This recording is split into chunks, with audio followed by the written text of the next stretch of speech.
अंकित अंकित सुनो।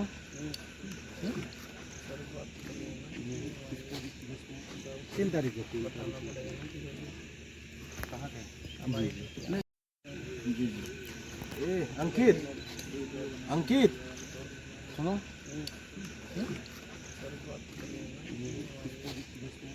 तीन तारीख को कहाँ गए?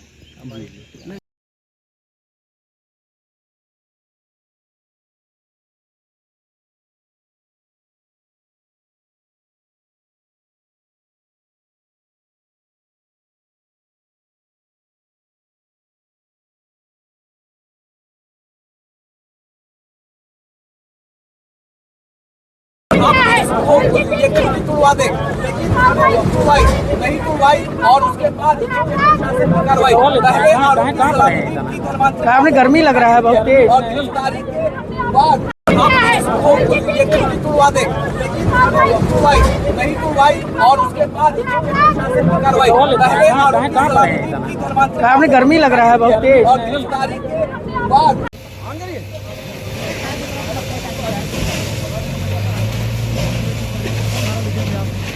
मंदिर कब्जा कर लिया।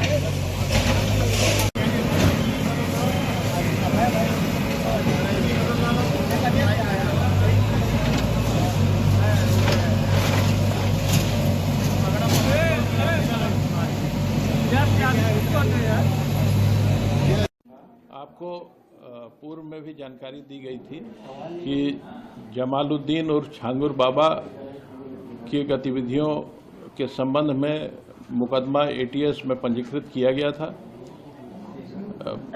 5 जुलाई को छांगुर बाबा और जमालुद्दीन और उसके प्रमुख सहयोगी नीतू उर्फ नसरीन की गिरफ्तारी की गई थी।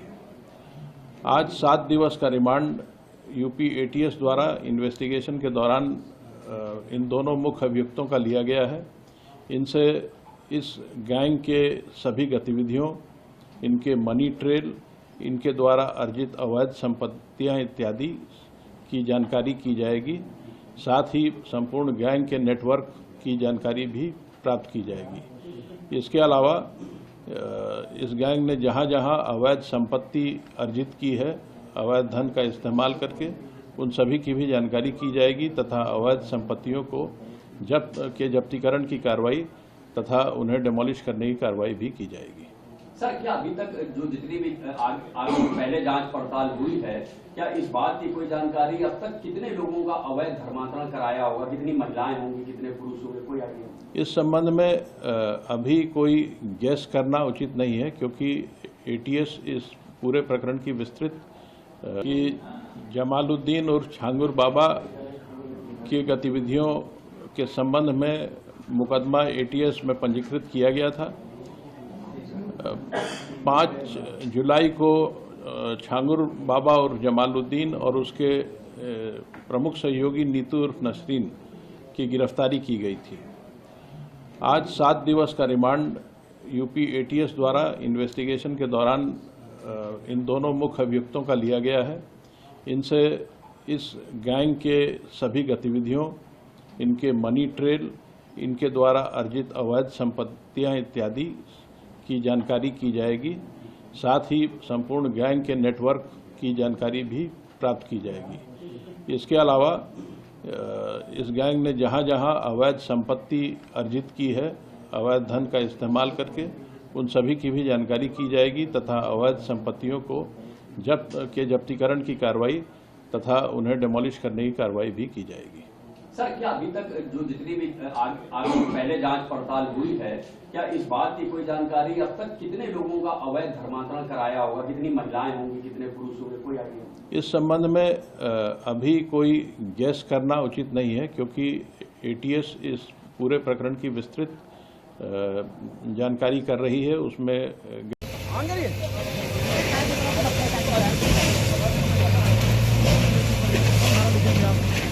मंदिर कब्जा कर लिया।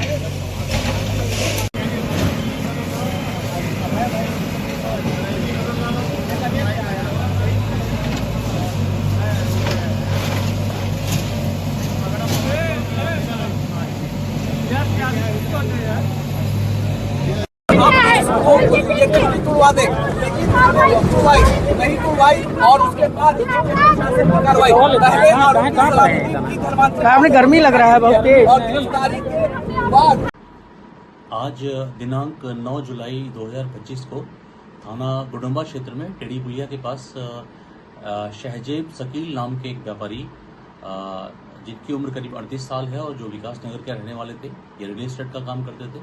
इन्होंने अपने गार्ड की बंदूक से गोली मारकर सुसाइड कर लिया, ऐसी सूचना प्राप्त हुई। सूचना पर तत्काल SHO द्वारा रिस्पॉन्ड किया गया, घटना पर पहुंचे और सभी अधिकारियों को सूचित किया गया। सभी अधिकारी घटना पहुंचे और प्रथम दृष्टया ये आत्महत्या ही प्रतीत होती है।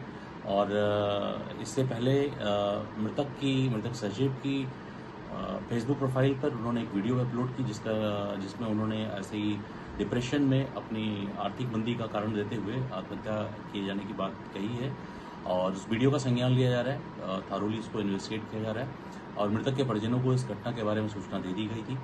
सभी परिजन मौजूद थे। परिजनों की मौजूदगी में पंचायतनामा पोस्टमार्टम की कार्रवाई संपन्न कराई गई है और बाकी तहकीकात की जा रही है। जैसे भी साक्ष्य प्राप्त होंगे शहजेब शकील नाम के एक व्यापारी जिनकी उम्र करीब 38 साल है और जो विकास नगर के रहने वाले थे, ये रियल एस्टेट का काम करते थे। इन्होंने अपने गार्ड की बंदूक से गोली मारकर सुसाइड कर लिया, ऐसी सूचना प्राप्त हुई। सूचना पर तत्काल SHO द्वारा रिस्पॉन्ड किया गया, घटना पर पहुंचे और सभी अधिकारियों को सूचित किया गया। सभी अधिकारी घटना पहुंचे और प्रथम दृष्टया ये आत्महत्या ही प्रतीत होती है। और इससे पहले मृतक सजीव की फेसबुक प्रोफाइल पर उन्होंने एक वीडियो अपलोड की जिसमें उन्होंने ऐसे ही डिप्रेशन में अपनी आर्थिक मंदी का कारण देते हुए आत्महत्या किए जाने की बात कही है और उस वीडियो का संज्ञान लिया जा रहा है। थारोली इसको इन्वेस्टिगेट किया जा रहा है और मृतक के परिजनों को इस घटना के बारे में सूचना दे दी गई थी। सभी परिजन मौजूद थे। परिजनों की मौजूदगी में पंचायतनामा पोस्टमार्टम की कार्रवाई संपन्न कराई गई है और बाकी तहकीकात की जा रही है। जैसे भी साक्ष्य प्राप्त होंगे उसके अनुसार विधिक कार्रवाई सुनिश्चित की जाएगी। देखिए, आज से श्रावण माह प्रारंभ हुआ है और प्रत्येक सोमवार को शिव मंदिरों पे भारी भीड़ रहती है। इसके साथ ही साथ लखनऊ शहर के विभिन्न जगहों से कांवड़िया गुजरते हैं, जिनकी सुरक्षा व्यवस्था की जो है वो की गई है। हमारे जनपद के सभी थाना प्रभारियों के द्वारा अपने थाना क्षेत्र में पीस कमेटी की बैठक कर ली गई है।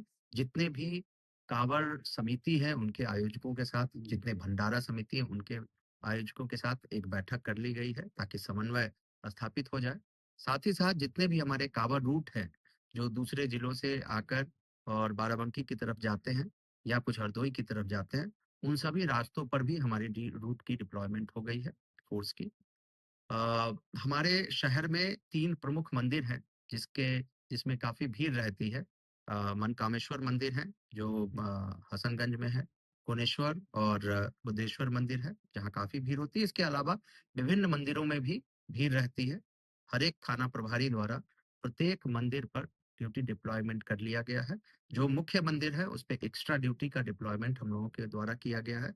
कल मेरे और DM के द्वारा सभी मंदिरों का विजिट भी कर लिया गया जहाँ पे क्राउड मैनेजमेंट की व्यवस्था कर ली गई है। वहाँ के आयोजक, वहाँ मंदिर के जो समिति और प्रत्येक सोमवार को शिव मंदिरों पे भारी भीड़ रहती है। इसके साथ ही साथ लखनऊ शहर के विभिन्न जगहों से कांवड़िया गुजरते हैं, जिनकी सुरक्षा व्यवस्था की जो है वो की गई है। हमारे जनपद के सभी थाना प्रभारियों के द्वारा अपने थाना क्षेत्र में पीस कमेटी की बैठक कर ली गई है। जितने भी कांवड़ समिति है उनके आयोजकों के साथ, जितने भंडारा समिति है उनके आयोजकों के साथ एक बैठक कर ली गई है ताकि समन्वय स्थापित हो जाए। साथ ही साथ जितने भी हमारे कांवड़ रूट हैं जो दूसरे जिलों से आकर और बाराबंकी की तरफ जाते हैं या कुछ हरदोई की तरफ जाते हैं, उन सभी रास्तों पर भी हमारी रूट की डिप्लॉयमेंट हो गई है फोर्स की। हमारे शहर में 3 प्रमुख मंदिर हैं जिसमें काफ़ी भीड़ रहती है। मनकामेश्वर मंदिर है जो हसनगंज में है, कोनेश्वर और बुद्धेश्वर मंदिर है जहाँ काफ़ी भीड़ होती है। इसके अलावा विभिन्न मंदिरों में भी भीड़ रहती है। हर एक थाना प्रभारी द्वारा प्रत्येक मंदिर पर ड्यूटी डिप्लॉयमेंट कर लिया गया है। जो मुख्य मंदिर है उस पे एक्स्ट्रा ड्यूटी का डिप्लॉयमेंट हम लोगों के द्वारा किया गया है। कल मेरे और DM के द्वारा सभी मंदिरों का विजिट भी कर लिया गया, जहाँ पे क्राउड मैनेजमेंट की व्यवस्था कर ली गई है। वहाँ के आयोजक, वहाँ मंदिर के जो समिति के लोग हैं, उनके साथ बैठक कर ली गई है, समन्वय स्थापित